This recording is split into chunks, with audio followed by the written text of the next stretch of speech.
అందరికీ నమస్కారం. Telangana school education వారి TSAT live panel discussion on adolescent safety and empowerment మాడ్యూల్కి అందరికీ స్వాగతం. ఈరోజు మనము 4వ సెషన్లో ఉన్నాము. ఈరోజు మనం చర్చించుకోబోయే అంశము సైబర్ సేఫ్టీ. సో ఈ సైబర్ సేఫ్టీ గురించి అసలు మనం ఎందుకు మాట్లాడుకోవాలి అని అంటే, ముందుగా నేను మీ అందరికీ ఒక ఇంట్రెస్టింగ్ గణాంకం చెప్పబోతున్నాను. ఈ మధ్యనే ఒక పత్రిక వారు చేసిన సర్వేలో ఏం తెలిసిందంటే, దాదాపు సైబర్ నేరాలు ఏవైతే ఉన్నాయో 43.3% పెరిగినాయి.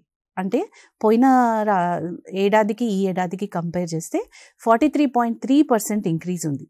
అండ్ ఇంకొక చాలా బాధాకరమైన విషయం ఏంటంటే, ప్రతి ముగ్గురిలో ఒకళ్ళు, ముఖ్యంగా కౌమార దశలో ఉన్న వాళ్ళు ఈ సైబర్ నేరాలకు గురవుతున్నారని వెల్లడించబడింది. కాబట్టి ఇప్పుడు మీ అందరికీ అర్థమై ఉంటుంది, ఈ డిజిటల్ వరల్డ్ ఏదైతే ఉందో, వితౌట్ డిజిటల్ టెక్నాలజీ పొద్దున్న లేచిన దగ్గర నుంచి వాట్సాప్ కానీ ఫేస్బుక్ కానీ, అంతెందుకు ఈ లైవ్ సెషన్ కూడా మనందరం ఆన్లైన్లోనే చూస్తున్నాం కదా ఈరోజు. కాబట్టి డిజిటల్ టెక్నాలజీ యూజ్ చేయకుండా, అంటే ఉపయోగించకుండా మనందరం ఉండలేం. కాబట్టి జాగ్రత్తగా ఎలాంటి సైబర్ మోసాలకి కానీ సైబర్ నేరాలకి కానీ మనము గురి కాకుండా భద్రంగా ఎలా మనము ఈ డిజిటల్ లిటరసీని నేర్చుకోవాలి, మీకు అవగాహన కలిగించడానికని ప్రస్తుతం ఈరోజు మన లైవ్ సెషన్ ఉంది. ఈ లైవ్ సెషన్లో మనకి సైబర్ సెక్యూరిటీ నుంచి అధికారులు వచ్చారు, ఉన్నతాధికారులు ఇక్కడ ఉన్నారు. వాళ్ళని మనం పరిచయం చేసుకుందాం. ఇప్పుడు ముందుగా మనకి ఇక్కడ కేవీఎం ప్రసాద్ గారు ఉన్నారు. సార్ నమస్కారం అండి. సార్ కేవీఎం ప్రసాద్ గారు DSP from cyber security bureau Telangana నుంచి వచ్చారు. తదుపరి మనకి వాసు గారు ఉన్నారు. సార్ నమస్కారం అండి. వాసు గారు కూడా he is DSP from Telangana cyber security bureau. And మనకి ఇన్స్పెక్టర్ గారు కూడా ఉన్నారు, శ్రీ బి రమేష్ గారు, inspector from Telangana cyber security bureau. And మనకి ఇక్కడ ఇంకొక యంగ్ ఆంటర్ప్రెన్యూర్ ఉన్నారు, అంటే ఆయన పేరు శ్రీ సాయి సతీష్ గారు. సాయి సతీష్ గారు స్వాగతం అండి మీకు. And sir he is founder and CEO of Indian service అనే ఒక సంస్థ, అండ్ ఆయన ఎథికల్ హ్యాకర్ కూడా. సో మనము చర్చలోకి వెళ్దాము ఇప్పుడు. సార్ ముందుగా ప్రసాద్ గారు మిమ్మల్ని ఒక ప్రశ్న, చాలా బేసిక్ క్వశ్చన్ నుంచి స్టార్ట్ చేద్దాం సార్, ఎందుకంటే మా పిల్లలందరూ ఇది వాళ్ళకి ఒక అవగాహన అనే కన్నా కూడా లైఫ్ స్కిల్ సెషన్ అని చెప్పొచ్చు, because it is one of the life skills that they have to develop in the digital world. Sir అసలు ఈ సైబర్ సేఫ్టీ అంటే ఏంటండి?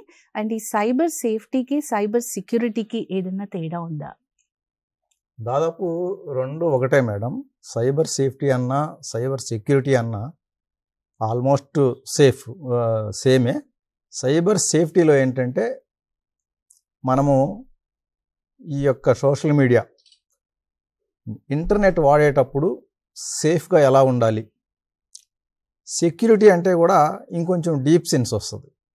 అంటే మన యొక్క డివైసెస్ కానీ, మన యొక్క సోషల్ మీడియా అకౌంట్స్ కానీ, ఇవి వేరే వాళ్ళకి వెళ్ళకుండా సెక్యూర్డ్గా ఉంచుకోవడం అనేది సెక్యూరిటీ ఆస్పెక్ట్. అంటే మనం ఒక రకంగా చెప్పాలంటే, హ్యాకింగ్ దుర్భేద్యంగా మన యొక్క అకౌంట్స్ని, మన యొక్క డివైసెస్ని పెట్టుకోవడం అనేది సెక్యూరిటీ కింద చెప్పుకోవచ్చు.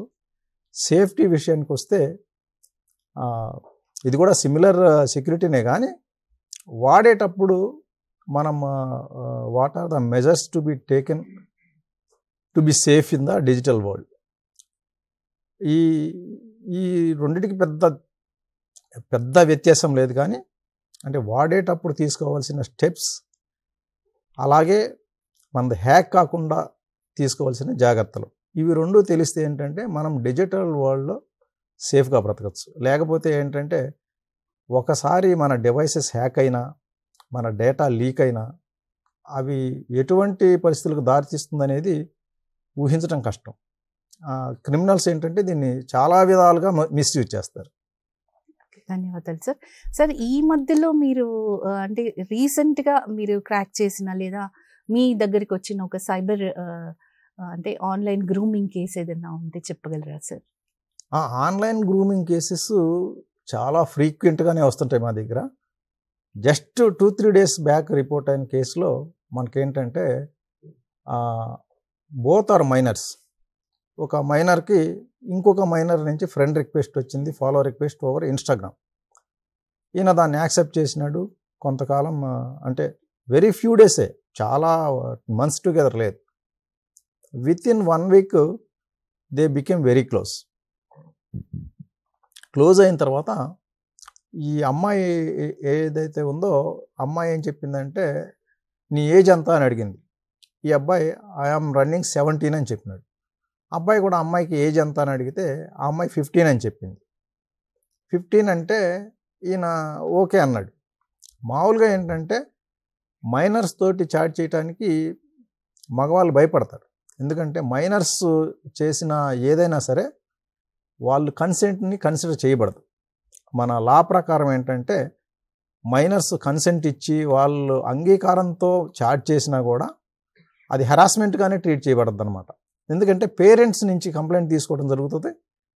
మైనర్స్ కన్సెంట్ ఉంది కదా అని చెప్పి చాట్ చేస్తే అది తర్వాత మళ్ళీ లీగల్ యాక్షన్కి లోబడాల్సి ఉంటుంది. అందువల్ల ఏంటంటే మైనర్స్తో చాట్ చేసేటప్పుడు చాలా జాగ్రత్తగా ఉండాలి. ప్లస్ మైనర్స్తో చాట్ ఈ అబ్బాయి ఏం చేశాడంటే చాటింగ్ అయిపోయింది, బాగా ఫ్రెండ్షిప్ అయిపోయింది. ఫ్రెండ్షిప్ అయిపోయిన తర్వాత కొంత ప్రైవేట్ చాట్స్ మొదలు పెట్టుకున్నారు. ఆ ప్రైవేట్ చాట్స్లో ఏం చేసిందంటే అమ్మాయి నీ ప్రైవేట్ పిక్స్ పంపు అంటే ఈ అబ్బాయి కూడా నీ ప్రైవేట్ పిక్స్ పంపు అన్నాడు. అంటే ఆ అమ్మాయి కూడా ఒక ప్రైవేట్ పిక్ పంపించింది వితౌట్ ఫేస్, ఇది నా ఫోటోనే అని చెప్పి ఒక పిక్ పంపించింది.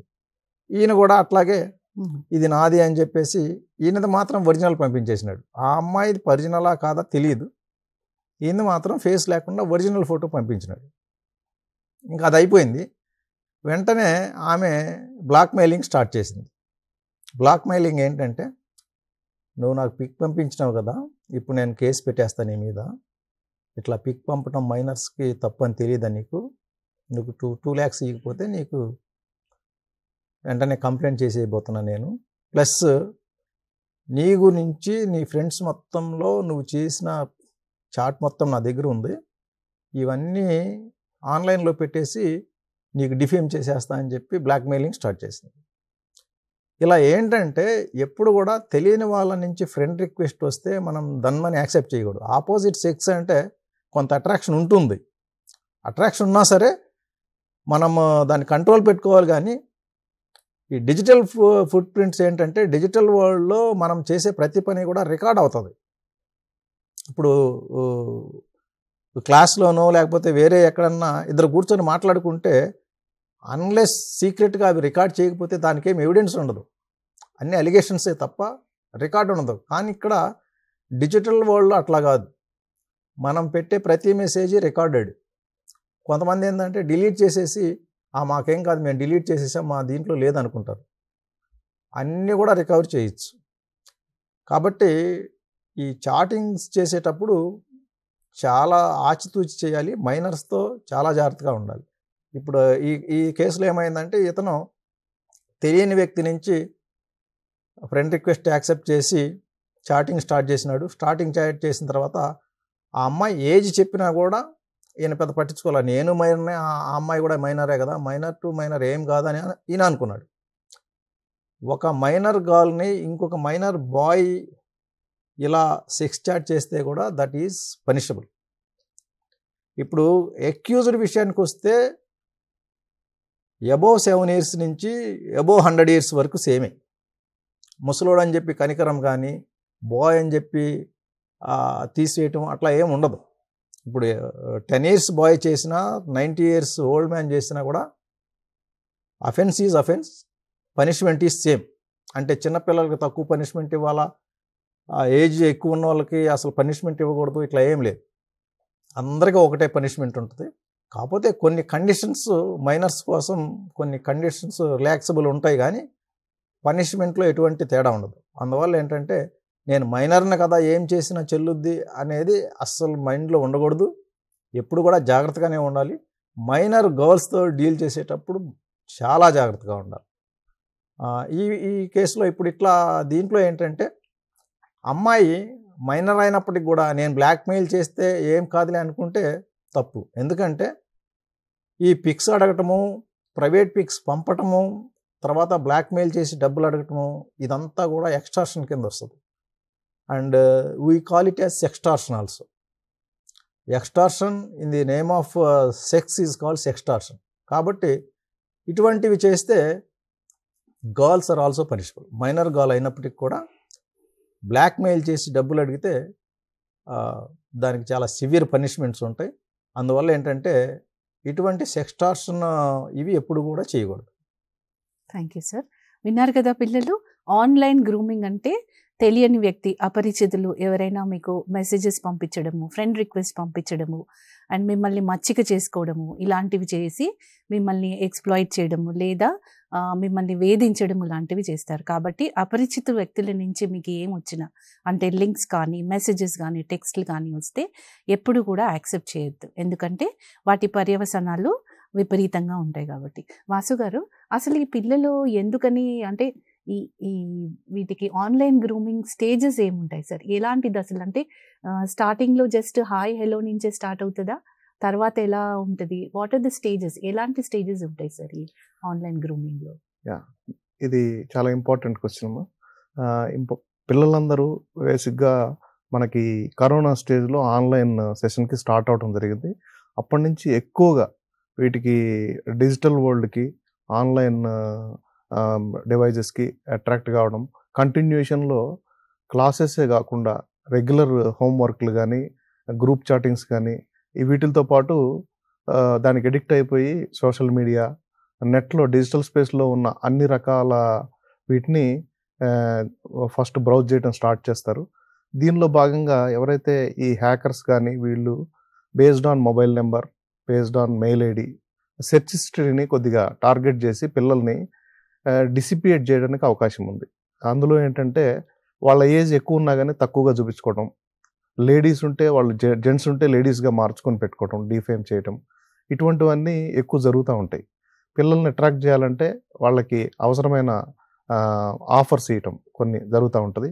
వీటి వలన మెయిన్ ఎక్కువగా తొందరగా అట్రాక్ట్ కావడం, వీళ్ళకి లేనివన్నీ అందులో కమ్యూనికేట్ చేయడం వలన తొందరగా అట్రాక్ట్ అవుతారు.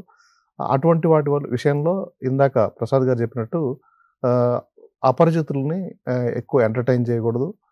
మేజర్గా ప్లాట్ఫామ్స్ అనేవి వెరీ ఇంపార్టెంట్ ఏంటంటే ఏవైతే పర్టికులర్గా ఉన్న ఏవైతే ఉన్నాయో ఆ అప్లికేషన్స్ని వాటినే ఎక్కువ బ్రౌజ్ చేయాలి. అపరిచితం వాటిని లింక్స్ కానీ వీటిని కానీ క్లిక్ చేయకూడదు. ఇన్ కేస్ ఏదన్నా అనుమానం వస్తే ఇమీడియట్గా కన్సర్న్ అథారిటీకి కానీ స్కూల్ యాజమాన్యానికి కానీ ఇన్ఫార్మ్ చేయాలి. దానికి సంబంధించి క్లియర్గా డిఫైన్ చేయబడింది మనకి 1930 పర్టికులర్ ఫర్ సైబర్ క్రైమ్. దీంట్లో 2 రకాలు ఉన్నాయి. ఐదర్ ఎన్సీఆర్పి పోర్టల్లో మనకి డైరెక్ట్గా కంప్లైంట్ చేయొచ్చు. దాంట్లో report and track and anonymous అనే 2 రకాలు ఉన్నాయి. ఎనానిమస్లో ఏంటంటే ఇన్ కేస్ ఎనీ డిఫేమేషన్ ఇటువంటివి వస్తే దాంట్లో కంప్లైంట్ చేస్తే కన్సర్న్ అథారిటీకి మేము మానిటర్ చేస్తాం స్టేట్ లెవెల్లో. త్రూఅవుట్ ఇండియా I4C మానిటర్ చేస్తుంది. దీంతోపాటు 1930 కూడా కాల్ చేయొచ్చు. ఇది ఇంపార్టెంట్ థింగ్. ఇంకోటి ఏంటంటే దీని విషయంలో సుప్రీంకోర్టు కూడా ఈ మధ్యనే లాస్ట్ సెప్టెంబర్ 2024లో ఆన్లైన్ సర్క్యులేషన్ ఆఫ్ సీసామ్ మీద చాలా డీటెయిల్డ్ జడ్జిమెంట్ 200 పేజెస్ ఇవ్వడం జరిగింది. అది చాలా ప్రొటెక్టివ్గా ఉంది. అందుకని పిల్లలందరూ దీని మీద అవగాహన పెంచుకోవాలి. ఈ దీంట్లో ఏంటంటే క్లియర్గా 18 years as per POCSO amendment act, prevention of offences against children, దీనికి సంబంధించి అమెండ్మెంట్ యాక్ట్లో కూడా సెక్షన్ 2AD కింద what is the age of child అనేది క్లియర్గా డిఫైన్ చేయడం జరిగింది. బిలో ఏజ్ ఆఫ్ 18 years అనేది చైల్డ్ కింద మనం పరిగణలోకి తీసుకుంటాం లీగల్గా. దీని ప్రకారం ఎవరైతే దీనిలో ఉన్నారో దీనికి సంబంధించి అవగాహన కుదుర్చుకొని వీటి అవేర్నెస్ కోసం తెలంగాణ సైబర్ సెక్యూరిటీ బ్యూరో పర్టికులర్గా వెబ్సైట్లో పేరెంటల్ గైడ్లైన్స్ అనేది మనం ఒకటి ఇవ్వడం జరిగింది. To control over the children యొక్క యూజర్ కానీ మన ఆన్లైన్ సెషన్స్ని యూజ్ చేయడానికి కానీ ఇన్స్టాగ్రామ్ పేరెంటల్ కంట్రోల్ అని, ఫేస్బుక్ పేరెంటల్ కంట్రోల్ అని అందులో క్లియర్గా వేయడం జరిగింది. తల్లిదండ్రులు, ఉపాధ్యాయులు కొద్దిగా ఆ పిల్లలకి ఎడ్యుకేట్ చేయడంతో పాటు తల్లిదండ్రులకు కూడా దీని గురించి తెలియజేస్తే ఫర్దర్గా వాళ్ళు ఆన్లైన్లో జరిగే కార్యక్రమాలను కొన్ని మానిటర్ చేయగలుగుతారు. వీరు బియాండ్ వాళ్ళకి తగినంత కాకుండా వీళ్ళు అదర్ దాన్ యాక్టివిటీస్కి వెళ్తే ఎమ్మటే కంట్రోల్ ఓవర్ అలర్ట్ రావడం జరుగుతుంది. ఇవన్నీ చాలా ఇంపార్టెంట్ థింగ్స్. రీసెంట్గా ఈ అవేర్నెస్ కోసం సైబర్ సెక్యూరిటీ బ్యూరో December 2 ఇప్పుడు కంటిన్యూ అవుతుంది. ఫ్రాడ్ కా ఫుల్ స్టాప్ అని ఇటువంటి ఆన్లైన్ సెషన్స్ మీద డీజీ గారు, మా DGP Telangana plus director CSB garu across the Telangana awareness programmes జరుగుతూ ఉన్నాయి. ఇందులో ప్రతి ఒక్కరికి దీని మీద అవగాహన కల్పించే ఉద్దేశం ఇది. థ్యాంక్ యూ అండి. సతీష్ గారు, అసలు ఇవి అంటే ఫ్రాడ్ అని మనం తెలుసుకోవడానికి ఏదైనా ఉంటుందా? అంటే ఇప్పుడు గ్రూమింగ్లో మనకి చాట్ చేసే వాళ్ళు కానీ ఎలా మనము కనుక్కోవడానికి ఏమన్నా ఉందా? ముఖ్యంగా పిల్లలు అది ఫ్రాడా కాదా అని ఆలోచించడం కన్నా అసలు ఏం మాట్లాడాలి, ఏం మాట్లాడకూడదో ముందుగా అవగాహన తెచ్చుకోవాలి. ఫస్ట్ థింగ్ ఏంటంటే పిల్లలు మీరు బాగా నమ్మాల్సింది మీ పేరెంట్స్ని, ముఖ్యంగా తర్వాత టీచర్స్ని. అంతేకాని ఈవెన్ ఫ్రెండ్స్ కూడా ఆ టైంలో emotions over right your logic అని ఈవెన్ తెలిసిన వాళ్ళు కూడా, అంటే మేనమామలు కావచ్చు, మామయ్యలు, బాబాయిలు ఎవరైనా కావచ్చు, రిలేటివ్స్లో కూడా. సో వీళ్ళని కూడా అందరికీ నమ్మి అన్నెసరీ కంటెంట్ ప్రైవేట్గా అంటే వాళ్ళకి మాత్రమే ఉంచుకోవాల్సినవి బయట వాళ్ళకి ఎక్స్పోజ్ చేయడం కానీ లేదా ఫొటోస్ పంపించడం కానీ అసలు చేయకూడదు. ముఖ్యంగా మనం గుర్తుపెట్టుకోవాల్సింది ఏంటంటే ఒకసారి ఒక ఆయన మూన్ మీదకి వెళ్ళి ఒక 5 ఫోటోలు దిగారట, కానీ ఒక అమ్మాయి మాత్రం బాత్రూంలోకి వెళ్ళి 10 ఫోటోలు దిగిందట. సో ఎప్పుడు కూడా ఫోటోలు అలా ఎక్కువగా తీసుకోవటం, ముఖ్యంగా అసలు ఇది బయటకి వెళ్ళకూడదు అనుకున్న ఫోటోలు అయితే తీసుకోకూడదు. మనకు ఎప్పుడు కూడా ఇంటర్నెట్లో there is no undo button. ఒక్కసారి ఫోటో బయటికి వెళ్ళిపోయిందా, నేను 1 వ్యూ పెట్టి పంపిస్తాను లేదా స్నాప్చాట్లో పెడతాను, ఈ అప్లికేషన్ ఎవరు ఫోటో ఎవరు మళ్ళీ కాపీ చేసుకోలేరు అన్నదేమీ ఉండదు. ఫర్ ఎగ్జాంపుల్ నార్మల్ పర్సన్ కూడా ఒకసారి 1 వ్యూలో ఒక మొబైల్లో ఓపెన్ చేసి వేరే మొబైల్లో నుంచి ఫోటో క్యాప్చర్ చేయలేరా ఈ మొబైల్కి? సో 1 వ్యూలో ఉంటుంది, నా వీడియోస్ ఎవరికి బయటికి వెళ్ళావు, ప్రైవేట్ చాట్స్ ఇలాంటివి మైండ్లోంచి తీసేయాలి. ముందుగా మనం నెట్లో జరిగేవన్నీ కూడా రికార్డ్ అవుతుంటాయి అని చెప్పి మైండ్లో పెట్టేసుకోండి. ఎదుటి వాళ్ళు ఎవరైనా సరే, రిలేటివ్స్ అయినా సరే, పిచ్చి పిచ్చిగా వీడియో చాట్లు చేయడం కానీ పిచ్చి పిచ్చిగా ఆ ఫోటోలు పంపించడం కానీ చేయకూడదు. ఎందుకంటే emotions over right your logic. ఆ క్షణంలో ఆ పర్సన్ని మనం కంప్లీట్గా నమ్ముతాం. ఈ ఎవరికి పంపించరు, వీళ్ళకి మాత్రమే ఉంటుంది అని చెప్పి మనం కంప్లీట్గా మైండ్ వెళ్ళిపోతుంది, వాళ్ళకి సరెండర్ అయిపోతాం. కానీ ఆ టైంలో నిజంగానే ఆపోజిట్ పర్సన్ అలా బిహేవ్ చేయొచ్చు. కానీ ఒక 2 నెలల తర్వాత, 3 నెలల తర్వాత, 2 ఏళ్ల తర్వాత ఎలా ఉంటుందో మనకు తెలియదు. సో ఎప్పుడూ కూడా పిచ్చి పిచ్చిగా వీడియోలు తీయకూడదు, పిచ్చి పిచ్చిగా వీడియో చాట్స్ చేయకూడదు, స్క్రీన్ షాట్లు తీసుకోరు, ఇవి ఎక్కడా సేవ్ అవ్వవు అన్న భ్రమలో నుంచి బయటకు వచ్చేయండి. ఎందుకంటే మీరు ఒక్కసారి క్యాప్చర్ చేశారు అంటే మీరు డిలీట్ చేసినప్పటికీ కూడా మొబైల్లో నుంచి రికవర్ చేయడానికి అవకాశాలు ఉంటాయి. వాళ్ళకి ఫార్వర్డ్ చేస్తే ఆటోమేటిక్గా డిలీట్ అయిపోతుంది, ఆటో డిలీట్ అయిపోతుంది అన్న భ్రమలో నుంచి కూడా బయటికి రావాలి. సో ముఖ్యంగా గుర్తుంచుకోవాల్సింది, ఎప్పుడు కూడా పిచ్చి పిచ్చిగా వీడియో చాట్స్ చేయకూడదు, పిచ్చి పిచ్చిగా ఫొటోస్ ఎవరికి మనము తీసుకోకూడదు, ఎవరికి కూడా పంపించకూడదు. థ్యాంక్ యూ అండి. చూసారు కదా పిల్లలు, prevention is better than cure అంటారు. అంటే ఏంటి, మీరు అలాంటివి చేయకపోవడమే ఉత్తమం అని చెప్తున్నారు. రమేష్ గారు, ఈ స్టేటస్ అప్డేట్స్ ఇవన్నీ చాలా ఎక్కువగా చూస్తూ ఉంటాం మనం పిల్లలు వాట్సాప్లో కానీ. అండ్ వాట్సాప్లో సార్ చెప్పినట్టు ఇప్పుడు స్క్రీన్ షాట్ తీసుకునేది ఎనేబుల్ చేసినారు కాబట్టి, డిజేబుల్ చేసినారు కాబట్టి సేఫ్ అని అనుకుంటున్నారు. కానీ ఈ ఫేస్బుక్ స్టేటస్లు కానీ, ఈ వాట్సాప్ స్టేటస్లు, ఇన్స్టాగ్రామ్లో పెట్టడము ఎంతవరకు సేఫ్ అంటారు పిల్లలకి? ఈ పర్సనల్ ఫోటో ఎప్పుడు కూడా సేఫ్ కాదు మేడం.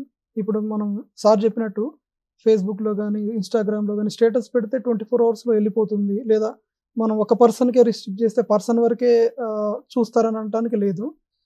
సేమ్ వీడియో చేయొచ్చు మనం. ఇప్పుడు ఇందులో స్టేటస్ చూస్తూ సార్ చెప్పినట్టు వీడియో చేయొచ్చు, ఫోటోలు తీయొచ్చు, తర్వాత దాన్ని మార్ఫ్ చేసి మళ్ళీ బ్లాక్ మెయిల్ చేయొచ్చు మనల్ని. ఓకే, ఆ విధంగా అవకాశం ఉంటుంది. కాబట్టి ఎట్టి పరిస్థితుల్లో పర్సనల్ ఫొటోస్ మనం తీసుకోవద్దు, తీసిన స్టేటస్ పెట్టద్దు. మన డివైస్ వరకే రిస్ట్రిక్ట్ చేసుకుంటే మంచిది. విన్నారు కదా పిల్లలు, మనందరికీ స్టేటస్ పెట్టుకోవడము, మనము ఏం చేసామో అందరికీ తెలియాలన్న ఉత్సాహం ఉంటుంది, అవునా? కానీ అది ఎంత డేంజరస్ ఇప్పుడు చెప్పారు కదా మనకి సార్ వాళ్ళందరూ. సో ఇక నుంచి స్టేటస్ పెట్టుకోవడము వీలైనంత వరకు మనం అవాయిడ్ చేయడమే మంచిదని చెప్తున్నారు.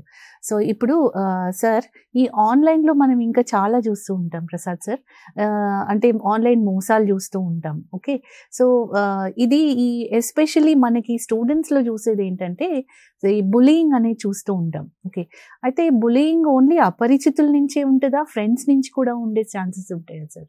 బులియింగ్ విషయానికి వచ్చేసరికి చెప్పలేం. ఎందుకంటే ఫ్రెండ్స్ కూడా బులియింగ్ చేయొచ్చు, అపరిచితులు కూడా బులియింగ్ చేయొచ్చు. బులియింగ్ ఒక ఎగ్జాంపుల్ చెప్తాను. అంటే ఇది వెరీ రీసెంట్ కాదు, కొంత పాత కేసు. దేంట్లో ఏంటంటే ఇట్లాగే ఒక ఇన్స్టాగ్రామ్ నుంచి ఒక ఫ్రెండ్ రిక్వెస్ట్ ఇక్కడ హైదరాబాద్లో ఉండే ఒక 10th క్లాస్ అమ్మాయికి వచ్చింది. ఆ అమ్మాయి ఏజ్ 14 years. యాక్సెప్ట్ చేసింది. యాక్సెప్ట్ చేసిన తర్వాత ఏం చేసినారంటే వాళ్ళు వాట్సాప్ నంబర్లు ఎక్స్చేంజ్ చేసుకున్నారు. నంబర్లు ఎక్స్చేంజ్ చేసుకొని ఈమె సీక్రెట్గా ఒక ఫోన్ మెయింటైన్ చేస్తుంది ఇంట్లో. ఆ ఫోన్ నంబర్ అబ్బాయికి ఇచ్చేసింది. అబ్బాయి కూడా 17 years అని చెప్పినాడు. 17 years నేను ముంబైకి దగ్గరలో ఉంటా అని చెప్పాడు. చెప్తే ఈమె ఓకే అన్నది. తర్వాత వాట్సాప్లో చాటింగ్ స్టార్ట్ చేసినారు. వాట్సాప్ చాటింగ్లో చాలా రోజులు ఒక 10-15 days మామూలు నార్మల్ చాటింగ్ నడిచింది. ఈ బులియింగ్ చేసే వాళ్ళు ఎట్లా అంటే ఫస్ట్ కాన్ఫిడెన్స్ కలిగిస్తారు. నువ్వు నాకు ఏం పంపించినా సరే అసలు నీకేం కాదు. ఈయన ఎట్లా చాటింగ్ చేశాడంటే నువ్వు లేకుండా నేను బ్రతకలేను, అసలు నీ గురించి ఒక్క మాట కూడా వేరే వాళ్ళంటే ఒప్పుకోను నేను, అటువంటిది నేను నీ గురించి ఎట్లా బ్యాడ్గా ఇచ్చేస్తాను, నువ్వేం పంపించినా అంత సేఫ్ చాలా అని చెప్పి ఆయన ఫోటోలు ఈమెకు పంపడం, ఈమె ఫోటోలు ఆమెకు పంపడం ఎక్స్చేంజ్ చేసుకున్నారు. ఎక్స్చేంజ్ చేసుకున్న తర్వాత నిన్ను ఒకసారి పర్సనల్గా చూడాలని ఉంది, కానీ నేను ముంబై నుంచి హైదరాబాద్ రావటం అంటే కష్టం కాబట్టి వీడియో కాల్లో చూస్తాను. ఈ వీడియో కాల్లో కూడా ఎట్లా అంటే మామూలు వీడియో కాల్ అయితే పెద్ద థ్రిల్ ఉండదు, అందుకని నూడ్ వీడియో కాల్ చేసుకుందాం అన్నాడు. అంటే ఈమె కొంచెం భయపడింది ఫస్ట్లో. స్లోగా ఒక 3-4 days అదే రిక్వెస్ట్ చేస్తూ ఒప్పించేసినాడు. ఒప్పించిన తర్వాత ముందు ఆయన వీడియో కాల్ ఆన్ చేసి ఆయన నూడ్గా కనపడేసరికి ఈమెకు కూడా కొంచెం ధైర్యం వచ్చింది. అతను నూడ్ అయిపోయినాడు కదా, నేను కూడా అయితే ఏముందిలే అని చెప్పేసి అప్పుడు ఏం చేసినాడంటే ఈమె కూడా నూడ్ అయింది. అప్పుడు ఆయన అది మొత్తం స్క్రీన్ రికార్డ్ చేశాడు. ఆయన దాంట్లో ఏంటంటే జాగ్రత్తగా ఆ వీడియో రికార్డ్ అప్పుడు ఆయనది రాకుండా ఓన్లీ ఈమెది మాత్రమే క్యాప్చర్ అయ్యేటట్లు చేసినాడు. చేసి నెక్స్ట్ డే నుంచి నువ్వు ముంబై రావాలా, నాతో ఫిజికల్గా కలవాలని చెప్పి ప్రెజర్ చేయటం మొదలుపెట్టినాడు. నేను ముంబై ఎట్లా వచ్చేదంటే నువ్వు రాకపోతే నేనన్నా వస్తా, నేను వచ్చినప్పుడు నువ్వు ఫిజికల్గా వచ్చి కలవాలా, మనం ఇద్దరం నువ్వంటే నాకు చాలా ఇష్టం అయిపోయింది, నాకు నీతో I want to sleep with you అని ప్రెజర్ చేయటం మొదలుపెట్టినాడు. ఈమె ఫస్ట్లో ఏంటంటే ఇదేదో జస్ట్ ఒక చిల్లర ఇదిలాగా స్టార్ట్ చేసింది. ఈమెకి ఇంటెన్షన్ అబ్బాయితో సెక్స్ చేయాలని ఇట్లాంటి ఇంటెన్షన్స్ ఏం లేవు. జస్ట్ ఏజ్ క్యాజువల్గా చేసింది. ఆ క్యాజువల్ దీన్ని ఏంటంటే బాయ్స్ యూటిలైజ్ చేసుకుంటారు. అతను ఏంటంటే దాన్ని ఎన్కేష్ చేసుకోవటం కోసం ఈ బ్లాక్ మెయిలింగ్ స్టార్ట్ చేశాడు.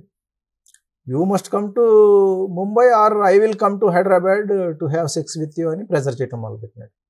ఇంకా అప్పుడు ఆమె యొక్క కండిషన్ ఏంటంటే ఈమె అది పంపిస్తున్నాడు, ఆ వీడియో రికార్డ్ చేసిన క్లిప్స్ పంపుతున్నాడు. ఇదిగో ఇది ఉన్నది మొత్తం, నువ్వు కనుక నేను చెప్పినట్టు వినకపోతే ఇది నీ ఫ్రెండ్స్ అందరి లిస్టు నా దగ్గర ఉంది, అందరికి పంపించేస్తా, మీ ఫ్యామిలీ మొత్తం తెలిసిపోద్ది, నువ్వు ఇట్లా వీడియోలో అందరితో నీ చాట్ చేస్తావని, నీ పరువు తీసేస్తా అది అని చెప్పి బ్లాక్మెయిల్ చేస్తున్నాడు. ఆ సిచ్యువేషన్లో ఆమె కండిషన్ ఏంటంటే ఆయనకి ఎస్ అని చెప్పలేకపోతుంది. ఇంట్లో వాళ్ళకి చెప్తే ఈ పని ఎట్లా చేసేవాడిని తిడతారని చెప్పి చాలా రోజులు లోపలే కుంగిపోయిందనమాట. ఇక లాస్ట్కి ఇంకా లాభం లేదు, ఈయన అన్బేరబుల్ అయిపోయి ఆయన వచ్చేస్తానని చెప్పి ప్రెజర్ చేస్తుంటే నిజంగా వస్తాడనే భయానికి పేరెంట్స్కి చెప్పింది. పేరెంట్స్ వెంటనే వచ్చి మాకు రిపోర్ట్ చేయటం, సేమ్ డే ఆ లొకేషన్స్ అవి తీసుకొని, ఎందుకంటే వాట్సాప్ నెంబర్ ఉంది కాబట్టి తీసుకొని వెంటనే ఒక స్పెషల్ పార్టీ తయారు చేసి పోయి ఆయన పట్టుకొచ్చినాం. 17 years కానీ పట్టుకొచ్చి ఆయన చేసిందంతా ఈ బ్లాక్ మెయిలింగు, ఈ సెక్సువల్ బులియింగు, సెక్స్టార్షన్ ఇదంతా చెప్పి కోర్టుకి కన్విన్స్ చేస్తే ఆయన్ని బోస్టల్ స్కూల్కి పంపించినారు. చాలా రోజులు పోలీస్ కస్టడీలో ఉండాల్సి వచ్చింది. కాబట్టి మైనర్స్ చేసినా కూడా మేజర్స్ చేసినా కూడా ఫాల్ట్ ఈజ్ ఫాల్ట్. ఇటువంటి ఆడపిల్లల మీద పర్టికులర్లీ మైనర్స్ మీద ఇట్లాంటివి చేస్తే ఏంటంటే సివియర్ పనిష్మెంట్స్ ఉంటాయి. మనకి 67B IT యాక్ట్ కింద ఫస్ట్ పనిష్మెంట్కి ఫస్ట్ అఫెన్స్కి 5 years, సెకండ్ అఫెన్స్ చేస్తే రిపీట్ చేస్తే కనుక 7 years పనిష్మెంట్ ఉంది. కాబట్టి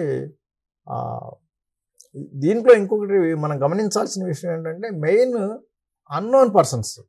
నోన్ పర్సన్స్ అయితే పోయి ఫిజికల్గా కలవచ్చు, వాళ్ళకి చెప్పచ్చు ఇటువంటి పనులు చేయకూడదని. లేదు లోకల్ అయితే కంప్లైంట్ చేస్తే ఇమీడియట్గా పోయి పట్టుకొచ్చేస్తారు. ఇప్పుడు దూరంగా ఉన్నవాళ్ళు, ఇదేంటంటే digital world, it has no boundaries, జ్యూరిడిక్షనే లేదు దీనికి. మనకి రీసెంట్గా ఒక లేడీ వచ్చింది, వాళ్ళకి ఒక్కటే పాప, ఇంటర్మీడియట్ చదువుతుంది, 16 years ఏజ్. ఆమె ఫోన్ ఇవ్వకపోతే అన్నం తినడం లేదు. ఒక రూమ్లోకి పోయి తలుపేసుకుంటుంది, అన్నం తిందో నాకు ఫోన్ ఇస్తే తింటా, లేకపోతే నేను చచ్చిపోతా ఇక్కడే అని చెప్పేసి తలుపేసేసుకుంటుంది. ఇట్లా వాళ్ళకి ఏంటంటే సింగిల్ డాటర్, వాళ్ళకి ఇంకా అదర్ కిడ్స్ లేరు, ఈమె ఇట్లా అయిపోతే ఎట్లా అని చెప్పి పేరెంట్స్, ఈమె కంటే పేరెంట్స్ నరకయాతన అయిపోయింది. విషయం తెలుసుకుంటే ఏంటంటే ఆ అమ్మాయి ఒక కొరియన్తో చాటింగ్ చేస్తుంది. కొరియన్తో చాట్ చేస్తే ఏం ఉపయోగం? వాడు బ్లాక్మెయిల్ చేస్తాడు తప్ప వాడు ఇక్కడ రాలేడు, వాడు చెప్పిన ప్రామిస్లు ఏమీ అమలు చేయలేడు. అందువల్ల ఏంటంటే ఈ ఫారిన్ కంట్రీ నేషనల్స్లో అస్సలు చేయకూడదు. ప్లస్ ఇంకొకటి, మనకి ఈ సోషల్ మీడియాలో మోస్ట్ ఆఫ్ ద ప్రొఫైల్స్ అవన్నీ కూడా మైనర్ బాయ్స్గా ప్రిటెండ్ చేస్తూ చాలా aged above 50 years people create చేస్తుంటారు. క్రియేట్ చేసి వాళ్ళు ఒక చిన్న అవతార్ పెట్టుకొని 15 years, 14 years, 17 years బాయ్స్ లాగా బిహేవ్ చేస్తుంటారు. Unless we have a video call or physical checkup, we don't know their age. ఏజ్ని హైడ్ చేయడానికి సోషల్ మీడియా అంత బెస్ట్ ప్లాట్ఫామ్ ఇంకోటి లేదు. ఎందుకంటే వీళ్ళు ఏంటి ఓన్లీ చాటింగ్, ఆడియో మాట్లాడతారు తప్ప ఫిజికల్గా వాళ్ళ స్వరూపం ఏంటి, వాళ్ళ బిహేవియర్ ఏంటి, వాళ్ళ ఫైనాన్షియల్ బ్యాక్గ్రౌండ్ ఏంటి, ఎడ్యుకేషనల్ బ్యాక్గ్రౌండ్ ఏంటి, వాళ్ళ మనసులో రియల్గా ఏముంది, ఇటువంటివన్నీ తెలియవు. ఇట్లా తెలియకుండా అమాయకంగా చాట్ చేస్తే వాళ్ళు ఫస్ట్ ఇట్లా మన యొక్క కాన్ఫిడెన్స్ని గెయిన్ చేసి తర్వాత బోల్తా కొట్టించేస్తారు. మనకి ఎప్పుడైనా సరే ఒక తెలియని వ్యక్తి నుంచి ఫ్రెండ్ రిక్వెస్ట్ వచ్చింది అంటే అది అమ్మాయికి అబ్బాయి నుంచి వస్తే, అబ్బాయి ఏజ్ మైనరా మేజరా మనకు తెలియకపోయినా ఒక ఫ్రాడ్స్టర్ క్రియేట్ చేసిందిగా భావించి రిజెక్ట్ చేయాలి తప్ప ఎట్టి పరిస్థితుల్లో కూడా యాక్సెప్ట్ చేయకూడదు. అట్లాగే మన అకౌంట్స్ అన్నీ కూడా ప్రైవేట్లో పెట్టుకోవాలి. ప్రైవేట్లో పెట్టుకోకపోతే, ఇప్పుడు ఇన్స్టాగ్రామ్ అకౌంట్ ఉంది నాకు, నా ఇన్స్టాగ్రామ్లో ఎంతమంది ఫాలో అవుతున్నారు నన్ను, నేను ఎంతమందిని ఫాలో అవుతున్నాను తెలుస్తుంది ప్రైవేట్లో పెట్టుకోకపోతే. అలాగే ఫేస్బుక్ ఉంది, ఫేస్బుక్లో నాకు ఒక 1000 ఫ్రెండ్ లిస్ట్ ఉంటే ఆ లిస్ట్ అంతా మామూలుగా బై డిఫాల్ట్ అందరికీ కనపడుతుంది. దాన్ని మనం సెట్టింగ్స్లోకి వెళ్ళి who can see your friend list అనే ఒక ఆప్షన్ ఉంటుంది. అందులో ఓన్లీ మీ పెట్టుకోవాలి. ఓన్లీ మీ పెట్టుకుంటే మనకు తప్ప వేరే వాళ్ళకి ఫ్రెండ్ లిస్ట్ కనపడదు.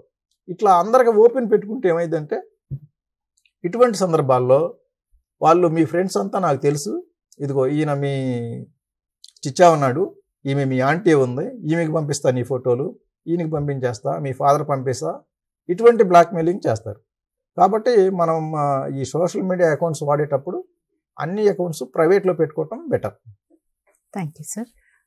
సార్ వాసు గారు, ఇప్పుడు మనము చూస్తూ ఉన్నాం కదా, ఇవాళ రేపు ఏంటంటే ఓన్లీ సెక్షువల్ అబ్యూజే కాకుండా బుల్లింగ్లో ఇంకా వేరే కేటగిరీస్ కూడా ఉంటాయి. అంటే కమెంట్స్ చేయడము, ఏమంటారు, వాళ్ళ బాడీ షేమింగ్ చేయడము, లేదా వాళ్ళ ఫొటోస్ మార్ఫ్ చేసి పెట్టడము కూడా చేస్తున్నారు ఈ ఫేస్బుక్లో కానీ ఇన్స్టాగ్రామ్లో కానీ.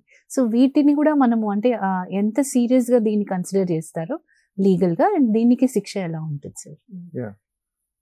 ఇది ఇంపార్టెంట్ థింగ్. దీంట్లో మెయిన్ తెలంగాణ సైబర్ సెక్యూరిటీ బ్యూరోలో చైల్డ్ ప్రొటెక్షన్ యూనిట్ అని ఒక వింగ్ ఉంది.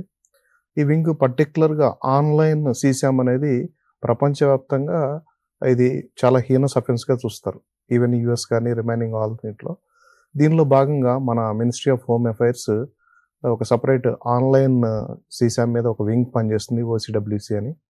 మన దగ్గర కూడా తెలంగాణ సైబర్ సెక్యూరిటీ బ్యూరోలో చైల్డ్ ప్రొటెక్షన్ యూనిట్ అనే wing online circulation of CSAM అనేది చాలా తీవ్రంగా పరిగణించబడుతుంది. దీనిలో ఐటీ యాక్ట్లో మనకి 67B, ఇందాక ప్రసాద్ గారు చెప్పినట్టు క్లియర్గా, దీనికి తోడుగా 15 పోక్సో యాక్ట్ కూడా ఉంటుంది, online circulation of child sexual abuse and exploitative material అని. ఈ రెండు కూడా చాలా హీనస్ అఫెన్స్ కింద పరిగణించబడతాయి. వీటి మీద తీవ్రమైన శిక్షలు, ఇమీడియట్ యాక్షన్స్ కూడా ఉంటాయి. వీటన్నిటిని సోషల్ మీడియాలో ఎన్నైతే అప్లికేషన్స్ ఉన్నాయో వీళ్ళందరూ కూడా ఆన్లైన్ ఏఐ టూల్స్ ద్వారా అబ్జర్వ్ చేయడం జరుగుతూ ఉంటుంది. ఎనీ మెసేజెస్ చాటింగ్ చేయటం కానీ, లేదంటే ఇమేజెస్ అప్లోడ్ చేసుకోవటం కానీ, కెమెరాలో తీయటం కానీ, ఎవరికన్నా షేర్ చేయటం కానీ, ఇవన్నీ కూడా నేరంగానే పరిగణించబడతాయి. మనకు తెలియకుండా మేము పంపించేసాము, డిలీట్ చేసాము అని అనుకోకుండా ఈ అబ్జర్వేషన్స్ అన్నీ based on hour user names, applications ఇవన్నీ కూడా మానిటర్ చేయబడతాయి. దయచేసి అందరూ గమనించాలి. పిల్లలందరూ మనం క్రియేట్ చేసుకునేటప్పుడు based on mobile number, email ఇవన్నీ ఉంటాయి కాబట్టి చాలా సురక్షితంగా, ఇప్పుడు రోడ్ మీదకి వెళ్తే ఎలా సేఫ్టీ ఎలా పాటిస్తామో అదేవిధంగా మన హెల్త్ పర్పస్ ఎట్లా చేస్తామో, ఎన్ని ఆరోగ్యకరమైన ఇవి ఉంటాయో దీంట్లో కూడా డిజిటల్ హెల్త్ అనేది వెరీ ఇంపార్టెంట్.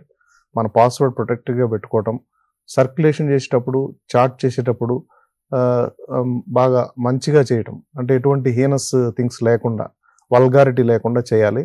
అటువంటివి ఏమైనా మీకు తెలియకుండా ఆటోమేటిక్గా సైబర్ టిప్లైన్స్ అనేవి జనరేట్ చేయడం జరుగుతుంది కన్సర్న్డ్ ఎలక్ట్రానిక్ సర్వీస్ ప్రొవైడర్స్. వాటన్నిటినీ కూడా కన్సర్న్ లీగల్ ఏజెన్సీస్కి జ్యూరిడిక్షన్ వైజ్ వస్తాయి. వాటిని మేము బ్యాక్ ఎండ్ అనలైజ్ చేస్తాము. వాటి మీద కంపల్సరీ యాక్షన్ తీసుకోవడం జరుగుతూ ఉంటుంది. దానికంటూ సపరేట్గా సుప్రీంకోర్టు గైడ్ లైన్స్ ఉన్నాయి. మన పోలీస్ స్టేషన్స్లో తెలంగాణతో పాటు రిమైనింగ్ ఆల్ స్టేట్స్ కూడా వీటిని I4C అనేది మానిటర్ చేస్తూ ఉంది. తెలంగాణలో చాలా యాక్టివ్గా మనం ఇప్పటివరకు దాదాపు 800 FIRs కూడా చేయడం జరిగింది. ఈ ఆన్లైన్ సర్క్యులేషన్ అనేది, అప్లోడ్ అనేది తీవ్రమైన నేరం. అందుకని గమనించి ఎవరు ఆ ఇంటర్నెట్లో ఉన్న ప్రతి డివైస్ కూడా సేఫ్టీ అనేది, హైజీన్ అనేది మెయింటైన్ చేయాలి. అన్నెసర్లీ థింగ్స్ దాంట్లో అప్లోడ్ చేయడం కానీ, క్యాప్చర్ చేయడం కానీ చేయకూడదు. థ్యాంక్ యూ అండి. సార్, ఈ మధ్య చాలా మంది కూడా నోటిఫికేషన్స్ ఇస్తున్నారు. ఏమనంటే నా ఫేస్బుక్ అకౌంట్ హ్యాక్ అయింది, దయచేసి గమనించగలరు, ఇన్స్టాగ్రామ్ అకౌంట్స్ మావి హ్యాక్ అవుతున్నాయని. అసలు ఇవి ఎలా జరుగుతున్నాయి? ఇవి హ్యాక్ కావడానికి మన సైడ్ నుంచే తప్పు ఉంటుంది మేడం. పిల్లలు 10 to 16 years వాళ్ళు ఎట్లా అట్రాక్ట్ అయిపోతారంటే, ఆన్లైన్ గేమ్స్ ఉన్నాయి madam, PUBG, free fire, Roblox, ఈ విధంగా కొన్ని ఆన్లైన్ గేమ్స్ ఉంటాయి. ఈ గేమ్స్లో ఎట్లా అంటే ఫస్ట్ డౌన్లోడ్ చేసినప్పుడే అది కొన్ని పర్మిషన్స్ అడుగుతుంది. మనకు తెలియకుండే మనం పర్మిషన్ ఇచ్చేస్తాం. మన కాంటాక్ట్స్ సేవ్ చేసుకోవచ్చు. ఆ పర్మిషన్స్ ఇవ్వడం వల్ల మనమే అవకాశం ఇచ్చిన వాళ్ళం అవుతాం. తర్వాత డిఫరెంట్ లింక్స్ పంపిస్తారు వాళ్ళు. ఆ లింక్స్ పిల్లలకి తెలియకుండా లింక్స్ క్లిక్ చేస్తారు. మనకు ఆ ఫోన్లోనే గూగుల్ పే ఉంటుంది, ఫోన్పే ఉంటుంది, మన ఇన్ఫర్మేషన్ అంతా ఉంటుంది. తర్వాత గేమ్ స్టార్ట్ అయినాక ఈ గేమ్స్ ఎట్లుంటాయంటే వెపన్స్ ఉంటాయి ఈ గేమ్స్లో. ఈ పిల్లలు ఏంటంటే ఈజీగా అట్రాక్ట్ అయిపోతారు. వెపన్స్ పర్చేజ్ చేయాలంటే 1000, 1500 అట్లా మనం పే చేస్తే డాలర్స్ పే చేయాల్సి వస్తుంది. పే చేస్తే వాళ్ళు 1500, 500, 1000 కాయిన్స్ లాగిస్తారు. మనం ఆ కాయిన్స్ పెట్టి ఎట్లంటే బేసిక్ వెపన్స్ నుంచి అడ్వాన్స్ వెపన్స్ వరకు ఉంటాయి. అంటే కొంచెం అడ్వాన్స్ వెపన్స్ ఉన్న వాడికి గేమ్లో గెలవడానికి ఎక్కువ అవకాశం ఉంటుంది. అట్లా ఆడుతున్నప్పుడు ఏమవుతుంది, ఫ్రెండ్స్ ఇది ఒకళ్ళు ఇండివిజువల్గా ఆడరు, గ్రూప్గా ఆడతారు గేమ్. గ్రూప్ ఆడినప్పుడు ఎక్కడో ఏదో కంట్రీలో ఉన్న పర్సన్స్ తోటి ఇది వస్తుంది, ఇంట్రడ్యూస్ అయిపోతారు. అయిన తర్వాత ఏమవుతుంది, వీళ్ళు ఒకళ్ళకి ట్రాన్స్ఫర్ చేయించుకోవచ్చు కాయిన్స్.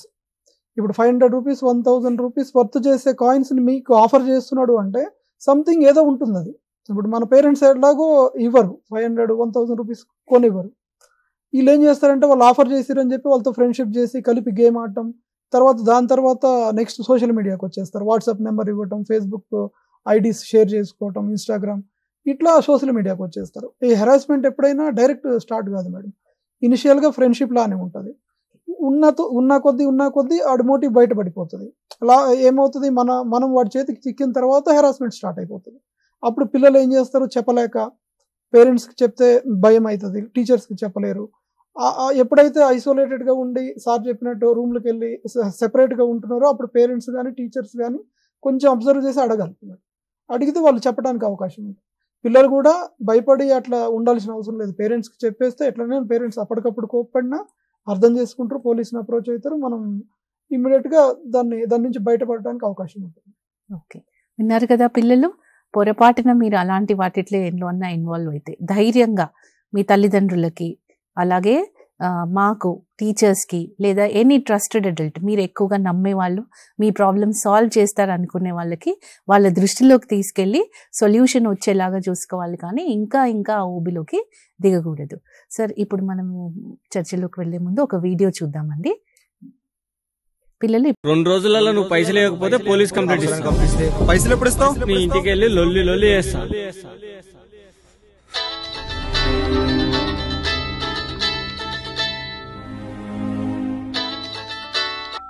ఏరా నాన్న, బాగున్నావా?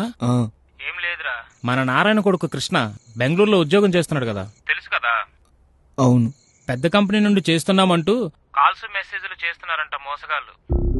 మా కంపెనీ సేల్స్ లో పెట్టుబడి పెడితే బాగా లాభాలు వస్తాయని చెప్పారట. హాయ్ సార్, మీకు పిఆర్ కంపెనీ తెలుసు కదా? ఇక్కడ సిటీలో ఒక కొత్త బ్రాంచ్ ఓపెన్ చేస్తున్నాం సార్. మా కంపెనీ షేర్స్ లో ఇన్వెస్ట్ చేస్తే చాలా మంచి లాభాలు ఉన్నాయి. మీకు ఏమైనా ఇంట్రెస్ట్ ఉందా సార్? అవును సార్. ఇన్వెస్ట్ చేయడానికి లింక్ పంపించాను, చూడండి. అలా వాళ్ళు చెప్పిన మాటలు నమ్మి ఆ కంపెనీలో పెట్టుబడి పెట్టాడంట.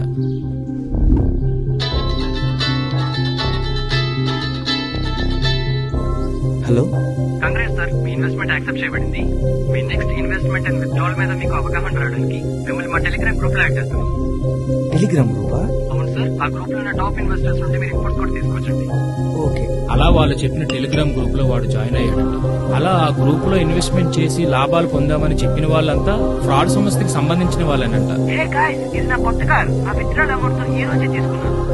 అలా వాళ్ళు చెప్పిన మాటలు నమ్మి వీడు కూడా లక్షల్లో ఇన్వెస్ట్మెంట్ చేశాడంట. అలా వాడు ఇన్వెస్ట్ చేసిన అమౌంట్ కి ఊహించలేనంత అమౌంట్ రిటర్న్ వచ్చినట్టు చూపించడంతో అమౌంట్ విత్డ్రా చేయడానికి ట్యాక్స్ కట్టాలని చెప్తే అక్కడ ఇక్కడ తిరిగి అప్పు చేసి మరీ కట్టాడంట. మీరు చెప్పినట్టే ట్యాక్స్ పే చేశాను, అయినా మనీ విత్డ్రా అవ్వట్లేదేంటి? ఇప్పటి వరకు మీరు పే చేసిన కంపెనీ ట్యాక్స్ అండి, ఇప్పుడు మీరు గవర్నమెంట్ ట్యాక్స్ పే చేయాలి. ఏంటి మళ్ళీ ఇంకో ట్యాక్సా? అయినా ఎన్నిసార్లు ట్యాక్స్ కట్టాలి సార్? ఇప్పటికే నేను చాలా అప్లై అయ్యాను, ఇప్పటికే నా దగ్గర ఒక్క రూపాయి కూడా లేదు సార్ నా దగ్గర. సారీ అండి, ఇది మా కంపెనీ పాలసీ. అప్పుడు వాడికి అర్థమైంది ఎన్ని ట్యాక్సులు కట్టినా సరే వాడు పెట్టిన ఇన్వెస్ట్మెంట్ కి విత్డ్రాల్ అవ్వదని. చివరికి చేసినప్పు తీర్చలేక ఇంట్లో చెప్పలేక సూసైడ్ చేసుకున్నాడంటరా. నువ్వు కొంచెం జాగ్రత్తగా ఉన్నానా, అలాగే నీ స్నేహితులతో కూడా చెప్పు.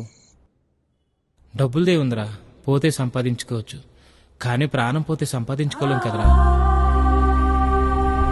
ఒకవేళ ఇలా ఇన్వెస్ట్మెంట్ ఫ్రాడ్ కి గనక గురైతే వెంటనే 1930కి కాల్ చేయండి లేదా సమీప పోలీస్ స్టేషన్ ను సతీష్ గారు, అసలు ఈ వీడియో చూసాక మనకి ఒక ప్రశ్న ఏంటంటే, మన ప్రమేయం లేకుండా మన డీటెయిల్స్ ఇట్లా థర్డ్ పార్టీకి ఎలా చేరుతున్నాయి? ఫస్ట్ థింగ్, మనకి జస్ట్ డైల్ లాంటి కొన్ని రకాల వెబ్సైట్లు ఉంటాయి. దాంట్లో బిజినెస్ గురించి అలాగే స్కూల్స్ ఇన్ఫర్మేషన్ దొరుకుతుంది. అట్లాగే కొన్ని రకాల డేటా బ్యాంక్స్ అని కొంతమంది అమ్ముతూ ఉంటారు అనమాట. అంటే ఎంసెట్ ఎవరైతే రాశారో వాళ్ళ ఫోన్ నెంబర్స్, వాళ్ళ అడ్రస్లు మొత్తం డీటెయిల్స్ కూడా డేటా బ్యాంక్స్ వాళ్ళు అమ్ముతుంటారు. లేదా మన ఫోన్ నెంబర్స్ ఎక్కడైనా లక్కీ టిప్స్ ద్వారా లేదా లాటరీస్ ద్వారా మనమే కొన్నిసార్లు రాసిస్తుంటాం. లేదా మన అప్లికేషన్స్ ఎక్కడైనా మనం సబ్మిట్ చేసినా అక్కడి నుంచి కూడా వాళ్ళు కొన్నిసార్లు డేటా అనేది తీసుకుంటూ ఉంటారు. ఇలా డేటా తీసుకొని మనకు కొన్ని రకాల ఫేక్ కాల్స్ చేస్తారు. ముఖ్యంగా ఇన్వెస్ట్మెంట్ ఫ్రాడ్ కావచ్చు, లేదా మీకు స్కాలర్షిప్స్ అనే పేరుతోటి కావచ్చు, లేదా మా దగ్గర ఒక మంచి ఆఫర్ ఉంది అనే పేరుతోటి మీకు ఏదో రకంగా కాల్ చేసి ఆ తర్వాత మీ ట్రస్ట్ని గెయిన్ చేస్తారనమాట. మీ కంప్లీట్గా ఇది 100% వర్త్ కావాలంటే మీకు ఒక 200 రూపాయలు మీకు కమిషన్ ఇస్తామని చెప్పినట్టుగా ముందే పంపిస్తారు, డబ్బులు పంపిస్తారు. ఒక 200 రూపాయలు వచ్చాయి కదా అని చెప్పి మనం నమ్ముతాం. ఆ తర్వాత 1000 రూపాయలు పంపిస్తాం. సబ్మిట్ చేశాక ఈ 1000 రూపాయలకి మీకు ఇంత అమౌంట్ రిటర్న్ వచ్చింది అని చెప్పి ఇంకొక 300 పంపిస్తారు. మనం పంపించింది 1000 రూపాయలు, వాళ్ళు ఇప్పటిదాకా మనకి ఇచ్చింది 500. మళ్ళీ మన 500 వాళ్ళ దగ్గరే ఉన్నాయి. ఇంకొక 10,000 రూపాయలు ఇన్వెస్ట్ చేయండి అంటారు. మళ్ళీ మనం ఇన్వెస్ట్ చేస్తాం. దాంట్లో నుంచి ఒక 2,000 3,000 వారం రోజుల్లోనే మీకు వచ్చేసింది అంటారు. అట్లా మన దగ్గర ఇనీషియల్గా మనకి ఒక చేపకి ఎరవేసినట్టుగా మనకి 20 రూపాయల నుంచి 200 500 రూపాయలు ఇలా ఎరవేసి మన నమ్మకాన్ని గెయిన్ చేస్తారనమాట. ఆ తర్వాత మనతో పాటు ఇంకొక ముగ్గురిని చేర్పించండి ఈ స్కీమ్లో. ఆ తర్వాత అలాగా chain marketing, multi level marketing లాగా ఇంకా చైన్ ఇంప్రూవ్ చేసుకుంటూ వెళ్తారు. ఇట్లాగా మీ నెంబర్స్ రావడానికి డేటా సెల్లర్స్ చాలామంది ఉన్నారు. మనం ఎక్కడ పడితే అక్కడ మన నెంబర్స్ ఇవ్వకూడదు. ముఖ్యంగా కొన్ని రకాల డేటా బ్రీచెస్ జరుగుతూ ఉంటాయి. ఫర్ ఎగ్జాంపుల్ ట్రూ కాలర్ ఉంది. ట్రూ కాలర్లో మనం సేవ్ చేసుకోకర్లా, మన నెంబర్ని ఎవరో సేవ్ చేసుకున్నారు. ఈ ట్రూ కాలర్ డేటాబేస్ని ఎవరో హ్యాక్ చేసి 2017 2018లో కొన్ని లక్షల మంది నెంబర్లు బయట పెట్టారు. అంటే మన ప్రమేయం లేకుండా కూడా ఈ నెంబర్లు అనేవి బయటకు వెళ్తూ ఉంటాయి డేటా బ్రీచెస్ వల్ల. సో ఎవరు కాల్ చేసినప్పటికీ కూడా మనకి ముఖ్యంగా ఉండాల్సింది అసలు ఇన్వెస్ట్మెంట్ రిలేటెడ్గా వేటి జోలికి వెళ్ళకూడదు అని. మనం వేటి మీద ఇన్వెస్ట్ చేయొచ్చు అంటే సెబీ ఆథరైజ్డ్ అప్లికేషన్స్ అని ఉంటాయి. Security exchange board of India అని చెప్పి, అంటే స్టాక్ మార్కెట్ రిలేటెడ్ అప్లికేషన్స్ ఉంటాయి. అది కూడా కొంతమంది ఫిషింగ్ అనే పేరుతోటి వాటిని కూడా స్కామ్ చేస్తారు. అది నిజంగానే స్టాక్ మార్కెట్ అప్లికేషన్ లాగా కనిపిస్తూ ఉంటుంది, ఒక క్రిప్టో కరెన్సీ అప్లికేషన్ లాగా కనిపిస్తూ ఉంటుంది. కానీ అది సెబీకి ఆథరైజ్డ్ కాదు. ఎప్పుడైనా సరే ఇన్వెస్ట్మెంట్ చేయాలి అంటే సెబీ రియల్ వెబ్సైట్లో ఆథరైజ్డ్ కంపెనీస్, అందులో కూడా మనం ఫిషింగ్ చెక్ చేసుకోవాలి. ఫిషింగ్ అంటే ఫర్ ఎగ్జాంపుల్ మీరు ఇప్పుడు అందరికీ కూడా ఇన్స్టాగ్రామ్ అకౌంట్స్ ఉన్నాయి, చాలామందికి ఉండొచ్చు. మరి ఇన్స్టాగ్రామ్ లాగా కనిపించే ఇంకొక వెబ్సైట్ని క్రియేట్ చేసామనుకోండి, సేమ్ వెబ్సైట్ చూడటానికి మనకి ఇన్స్టాగ్రామ్ లాగా ఉంటుంది, కానీ ఇన్స్టాగ్రామ్కి దానికి సంబంధం లేదు. ఐకాన్స్ కాపీ చేసుకుంటారు, అదే టెక్స్ట్ బాక్స్ పెడతారు, అదే కలర్స్ వాడతారు. దీన్ని ఫిషింగ్ అంటాం అనమాట. ఇట్లా ఇన్వెస్ట్మెంట్ ఫ్రాడ్స్టర్స్ కూడా నిజంగా స్టాక్ మార్కెట్ లాంటి అప్లికేషన్, నిజంగా ఒక క్రిప్టో కరెన్సీ లాంటి అప్లికేషన్స్ లాంటివి పెట్టి మనకు పంపించి మనకు కాల్ చేసి ఇలాగా ఇన్వెస్ట్ చేయండి అని చెప్పి అడుగుతుంటారు. మనం నమ్మకపోతే ఇనీషియల్గా మనకు డబ్బులు కూడా పంపిస్తారు, 5,000 10,000 పంపిస్తారు. ఎందుకు? తర్వాత మన దగ్గర నుంచి లక్షల రూపాయలు లాగటానికి అనమాట. స్టార్టింగ్లోనే మనం ఆపేసామా ఓకే, లేదు వాళ్ళతో కంటిన్యూ చేసామా మన సైకాలజీని వాళ్ళు స్టడీ చేసి మొత్తం డబ్బులు లాగేస్తారు. ఓకే, సో పిల్లలు అర్థమైంది కదా. మనము ఈ పాస్వర్డ్ కానీ మీ ఆధార్ కార్డ్ పంపించండి అని కానీ, లేదా ఏమన్నా కాల్స్ వచ్చినప్పుడు మీరు అన్నోన్ నంబర్స్ నుంచి వచ్చినప్పుడు తీసుకోకూడదు. అట్లాగే ఈజీ మనీ, సులభంగా డబ్బు ఎవరికి రాదు, పాసిబుల్ కాదు, కష్టపడితేనే వస్తుంది. కాబట్టి ఇలాంటివన్నీ కేవలం మిమ్మల్ని మోసం చేయడానికి ఎరవేయడమే అన్నది గుర్తుంచుకోండి. ఈ జార్ యాప్స్ అని, అలాగే సార్ చెప్పినట్టు ఫిషింగ్ అంటే ఏంటంటే సేమ్ SBI.com అని ఉన్నట్టు అనిపిస్తుంది. మనం జాగ్రత్తగా చూస్తే SBII అనో, స్పెల్లింగ్లో ఏదో తేడానో, లేదా ఒక డాట్లోనో ఒక కామాలోనో తేడా ఉంటుంది. సో ఇలాంటివన్నీ మీరు జాగ్రత్తగా పరిశీలించి ఆ తర్వాతే మీరు ఆ లింక్స్ క్లిక్ చేయడం కానీ లేకపోతే ట్రాన్సాక్షన్స్ చేయడం కానీ చేయాలి. ఇది చాలా ఇంపార్టెంట్, మీరు అందరూ గుర్తుపెట్టుకోవాలి. సార్ ఇప్పుడు ప్రసాద్ గారు ఇంకొక క్వశ్చన్ ఏంటంటే, మనకి ఇవి ఏమంటారు, యూజువల్గా మనకి ఇవి ఉంటాయి కదా సార్, ఈ ఫిషింగ్లోనే మనకి ఈ బ్యాంక్ లింక్స్ వస్తూ ఉంటాయి. ఎస్పెషల్లీ పిల్లలకి స్కాలర్షిప్స్ ఇస్తామని, లేదా గవర్నమెంట్ ఆఫ్ ఇండియా నుంచే వచ్చిందని, SBI నుంచే మెసేజ్ వచ్చినట్టు, RBI నుంచి మెసేజ్ వచ్చినట్టు వస్తున్నాయి ఈ మధ్య. సో వీటిని మనం ఎలా గుర్తించాలి, పిల్లలు ఎలాంటి జాగ్రత్తల్లో ఉండాలి ఇలాంటి వాటికి? ఇప్పుడు ఏంటంటే అండి, ఈ థర్డ్ పర్సన్ పంపించే లింక్స్ ఏది క్లిక్ చేసినా ఆ లింక్ ద్వారా వచ్చే వెబ్సైటు ఒరిజినలా లేకపోతే ఫేక్ అనేది చెప్పలేం. ఎందుకంటే లింకుల ద్వారా ఒరిజినల్ని కూడా మనం ఒక లింక్గా పంపించవచ్చు. కానీ అన్నోన్ పర్సన్ పంపిస్తున్నాడు లింకు అంటే కనుక, అన్నోన్ పర్సన్కి మనకి హెల్ప్ చేయాలనే ఉద్దేశాలు ఇటువంటివి ఏమి ఉండవు. వాడి స్వలాభం కోసం పంపుతారు. కాబట్టి అన్నోన్ పర్సన్ పంపించే లింకులన్నీ కూడా ఫిషింగ్ లింక్స్గానే భావించాలి. అది SBI అనే చూపిస్తుంది. క్లిక్ చేస్తే SBI వెబ్సైట్ ఓపెన్ అవుతుంది. ఓపెన్ అయితే అందులో యూజర్ ID పాస్వర్డ్ ఎంటర్ చేయమంటారు. యూజర్ ID పాస్వర్డ్ ఎంటర్ చేస్తే మామూలుగా అయితే మనకు OTP వస్తుంది. OTP ఎంటర్ చేసిన వెంటనే SBI వెబ్సైట్ ఓపెన్ అవుతుంది. ఇందులో సేమ్ అట్లాగే యూజర్ నేమ్ పాస్వర్డ్ చేయగానే OTP వస్తుంది. OTP ఎంటర్ చేయగానే ఇంకొక OTP వస్తుంది. OTP వచ్చినప్పుడు వెంటనే మనకు వెబ్సైట్ ఓపెన్ కాకుండా రెండోసారి OTP వచ్చిందంటే మనం చాలా జాగ్రత్తగా ఉండాలి. ఎందుకంటే ఇప్పుడు ఇది థర్డ్ పర్సన్ పంపించిన లింకు. దీంట్లో ఏంటంటే మనం ఎంటర్ చేసే ప్రతి విషయం కూడా అతను చూస్తుంటాడు. ఇక్కడ యూజర్ ID పెట్టినాం, పాస్వర్డ్ పెట్టాం, ఆ రెండు అతను కాపీ చేసుకొని ఒరిజినల్ వెబ్సైట్లో అతను కొట్టేస్తాడు. ఓకే, ఒకసారి OTP కొట్టినప్పుడు అతని ఒరిజినల్ వెబ్సైట్ నుంచి OTP వస్తుంది. మనం ఆ OTPని ఇక్కడ ఎంటర్ చేస్తున్నాం. ఆ OTP చూసుకొని అతను ఒరిజినల్ వెబ్సైట్లో OTP ఎంటర్ చేస్తాడు. అతనికి ఒరిజినల్ వెబ్సైట్లో మన అకౌంట్ ఓపెన్ అయిపోద్ది. మనకు మాత్రం మళ్ళీ రెండోసారి OTP వస్తుంది. అంటే ఆ రెండోసారి OTP వచ్చింది ఏంటంటే ఆయన ఒక ట్రాన్సాక్షన్ చేస్తాడు, దాని OTP. ఆ రెండోసారి OTP ఎంటర్ చేసాము అంటే డబ్బులు వెళ్ళిపోతాయి. కాబట్టి థర్డ్ పర్సన్ పంపించే ఏ లింకులు కూడా మనం ఓపెన్ చేయొచ్చు. మొన్న రీసెంట్గా ఒక అతనికి ఒక 1 lakh rupee phone it is available for 10,000 over Flipkart అని వచ్చింది అని ఒక లింక్ పంపించారు. అది లింక్ క్లిక్ చేస్తే సేమ్ ఫ్లిప్కార్ట్ వెబ్సైట్ ఓపెన్ అయింది. అందులో ఆ మోడల్ ఫోన్ బయట చూస్తే 1 lakh ఉంది, ఇక్కడ 10,000కే ఇస్తున్నారు. ఈయన ఆశపడేసి వెంటనే అది క్లిక్ చేస్తే పేమెంట్ ఆప్షన్ తీసిపోయింది. 10,000 పే చేసేసినాడు. యువర్ పేమెంట్ ఈ సక్సెస్ అని మెసేజ్ వచ్చింది.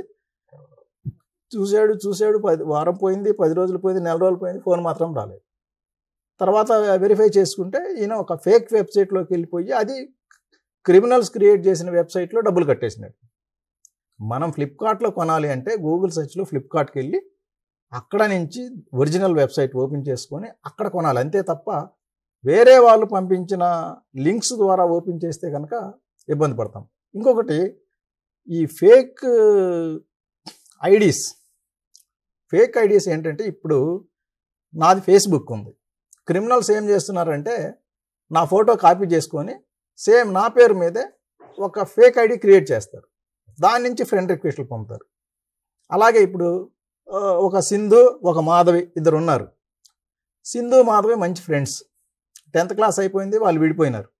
సింధు ఒక కాలేజీలో చేరింది, మాధవి ఒక కాలేజీలో చేరింది. మాధవి నుంచి సింధుకి ఫ్రెండ్ రిక్వెస్ట్ వచ్చింది. సింధు ఏం చేసింది, అరే మన మాధవి పంపించింది అని చెప్పి ఫ్రెండ్ రిక్వెస్ట్ యాక్సెప్ట్ చేసి చాటింగ్ మొదలుపెట్టింది. తర్వాత ఇది ఒక రియల్ స్టోరీ చెప్తున్నాను నేను, మొన్న రీసెంట్గా మనకి రిపోర్ట్ అయిన కేసు. ఇందులో ఆ ఫ్రెండే కదా అని చెప్పి చాటింగ్ మొదలు పెడితే ఈ మాధవి అనే ఆమె, నీకు బాయ్ ఫ్రెండ్ ఉండడా అని అడిగింది. ఈమె లేడని చెప్పింది. అరే అదేంటి నువ్వు ఇంటర్మీడియట్కి వచ్చినా ఇంకా బాయ్ ఫ్రెండ్ లేకపోవటం, నేను ఒక బాయ్ ఫ్రెండ్ ఉన్నాడు నాకు, మేము ఏదో చాలా హ్యాపీగా ఎంజాయ్ చేస్తున్నాం అని చెప్పింది. చెప్పిన తర్వాత ఓకే అన్నదేమి. అలా కొంతకాలం నిదానంగా చాటింగ్ చేస్తూ ఈమె కొన్ని ప్రైవేట్ పిక్స్ పంపడం స్టార్ట్ చేసింది. అయితే అవతల వాళ్ళ రియాక్షన్ గమనిస్తుంది, ఈమె యాక్సెప్ట్ చేస్తుంది.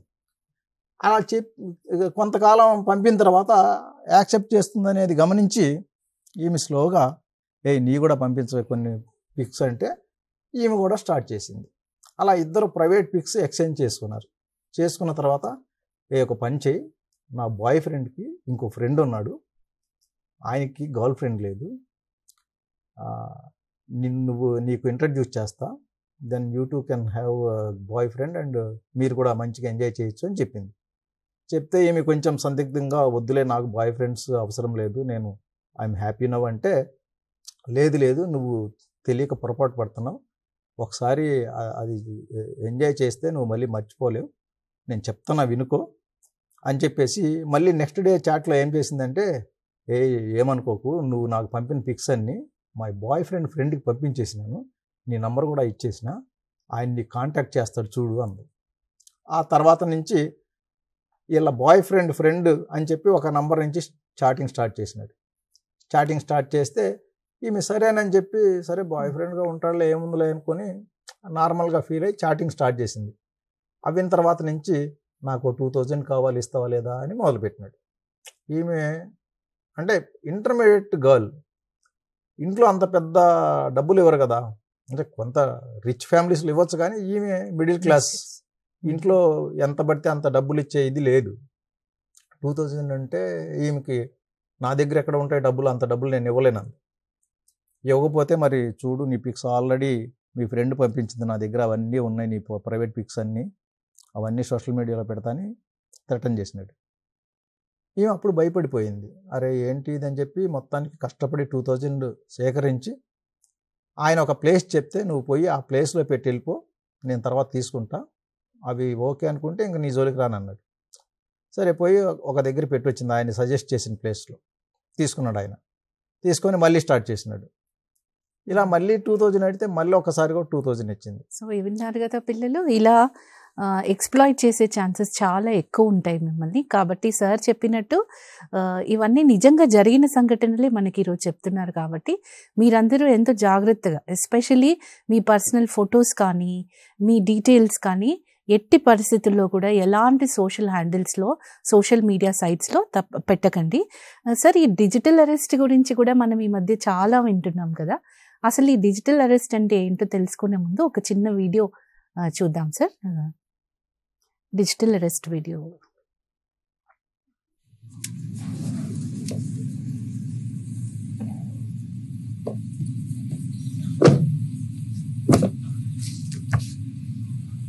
పోలీస్కి ప్రిపేర్ అవుతున్నావా?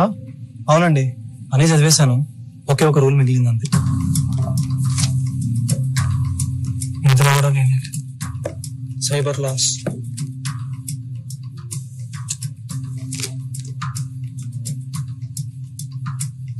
ఏమైంది? మొన్న కొంతమంది అబ్బాయిలు మాట్లాడుతుంటే విన్నాను డిజిటల్ అరెస్ట్ గురించి. కానీ వెతుకుతుంటే ఏ ఒక్క పుస్తకంలోనూ దాని గురించి రాయనే లేదు. ఎందుకంటే భారతీయ న్యాయశాస్త్రంలో డిజిటల్ అరెస్ట్ అనేది లేనే లేదు. మీరు కూడా తెలుసుకోండి. ఎప్పుడైనా పోలీస్ ఆఫీసర్ అన్నోన్ నంబర్ నుంచి మీకు కాల్ చేసి డిజిటల్ అరెస్ట్ చేస్తామని బెదిరిస్తే అర్థం చేసుకోండి అది ఫ్రాడ్ అని, అది ఫ్రాడ్ కాల్ అని.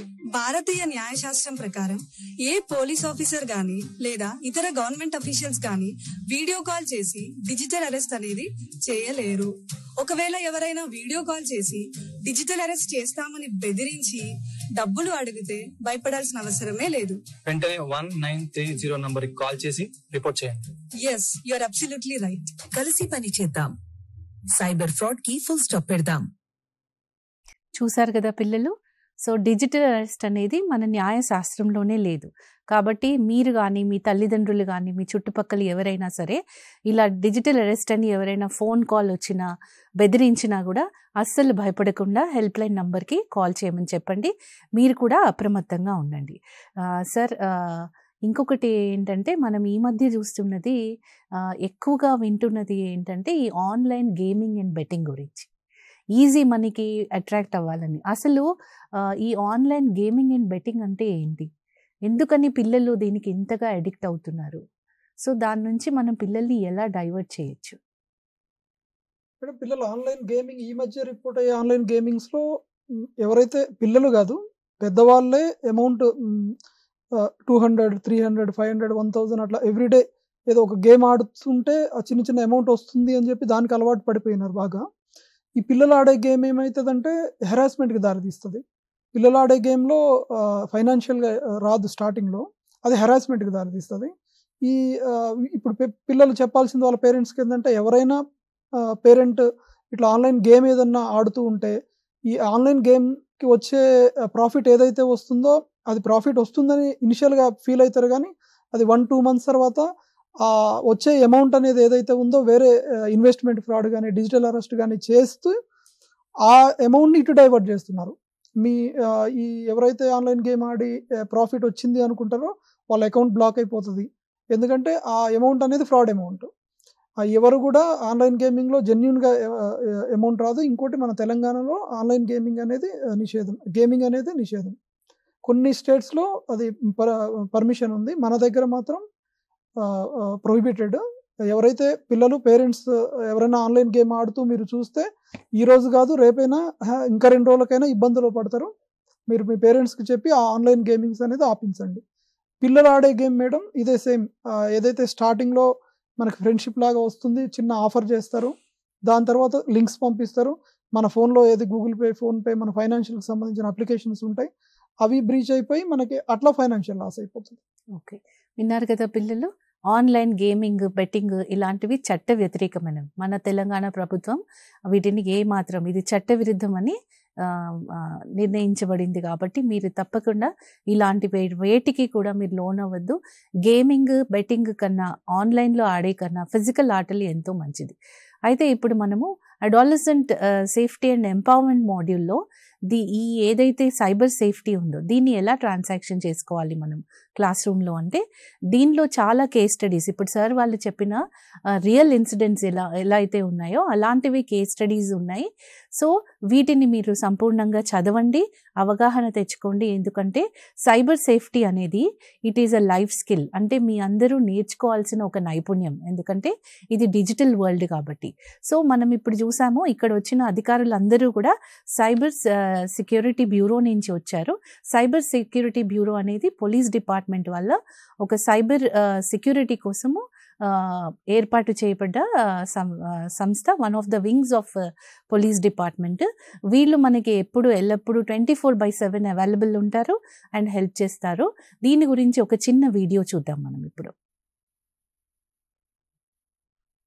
Cybercrimes are on the rise.